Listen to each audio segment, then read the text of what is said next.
Jamaicans warned to be on high alert as thieves and robbers go on the prowl at Christmas.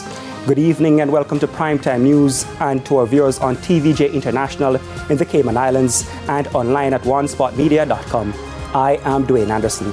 Also this evening, response coming for infrastructure hard hit by rain and landslides in Portland, and stakeholders in Ocho Rios working on a plan to retain business from cruise vessels.